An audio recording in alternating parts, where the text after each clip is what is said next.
Jhalawar बारान Lok Sabha seat पर सुबह 7 बजे से मतदान जारी है। लोकतंत्र के इस महापर्व में अपनी भागीदारी निभाने के लिए लोग जरूरी काम से पहले मतदान करने के लिए पोलिंग बूथों पर पहुंच रहे हैं। इस बीच झालावाड़ के ओल्ड ब्लॉक स्कूल के मतदान केंद्र पर दुल्हन शादी की रस्मों से पहले मतदान करने पूरे परिवार के साथ पहुंची, जहां दुल्हन नगमा भी ने परिवार के अन्य सदस्यों के साथ वोट डाला।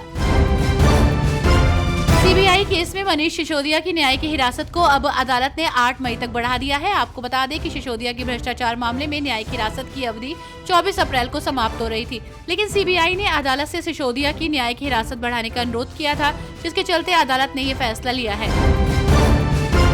लोकसभा चुनाव 2024 के महारण का आज दूसरा चरण है, जहाँ 3 राज्यों की 88 सीटों पर मतदान हो रहे हैं। यूपी की 8 सीटों पर भी वोटिंग हो रही है, जिसमें एनसीआर के नोएडा और गाजियाबाद में भी मतदान हो रहा है। मतदान के पहले नोएडा ट्रैफिक पुलिस ने एडवाइजरी जारी की है, जहां चुनाव ड्यूटी पर तैनात सरकारी वाहनों को छोड़कर सभी वाहनों के आवागमन को रोक दिया गया है, क्योंकि चुनाव के बाद फूल मंडी में ईवीएम को रखा जाएगा। आचार संहिता उल्लंघन मामले में चुनाव आयोग ने बीजेपी और कांग्रेस के खिलाफ एक बड़ा एक्शन लिया है। आपको बता दें कि प्रधानमंत्री नरेंद्र मोदी और राहुल गांधी के खिलाफ दर्ज शिकायतों को लेकर बीजेपी और कांग्रेस के अध्यक्ष को एक नोटिस जारी किया गया है। दिल्ली के मुख्यमंत्री अरविंद केजरीवाल के जेल जाने का असर अब कुछ ज्यादा ही दिखाई पड़ने लगा है। मेयर और डिप्टी मेयर चुनाव को टाल दिया जाना ऐसा पहला वाकया है। मेयर और डिप्टी मेयर का चुनाव टाले जाने के राजनीतिक निहितार्थ तो और भी हो सकते हैं, लेकिन उपराज्यपाल वीके सक्सेना ने आधार तो मुख्यमंत्री की गैर मौजूदगी को ही बनाया है। देश में चुनावी माहौल है और ऐसे में सभी पार्टियां प्रचार प्रसार में जुटी हुई हैं। इस बीच लोकसभा के दूसरे चरण से पहले कांग्रेस नेता पी चिदम्बरम के बयान पर केंद्रीय गृह मंत्री अमित शाह ने प्रतिक्रिया दी है। उन्होंने कहा कि 1960 के दशक से कांग्रेस ने चुनाव जीतने के लिए तुष्टीकरण की राजनीति को अपना हथियार बनाया है, जिसके लिए हम वर्षों से इसके खिलाफ लड़ रहे हैं।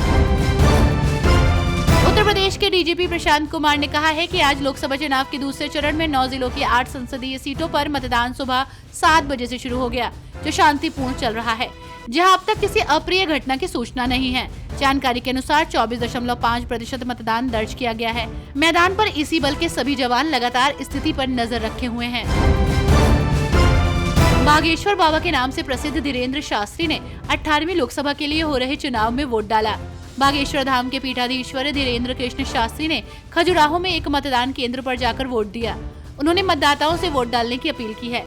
आपको बता दें कि मध्य प्रदेश की 6 लोकसभा सीटों पर आज दूसरे चरण का मतदान हो रहा है, जिसमें दमोह, होशंगाबाद, खजुराहो, रीवा, सतना और टीकमगढ़ शामिल है।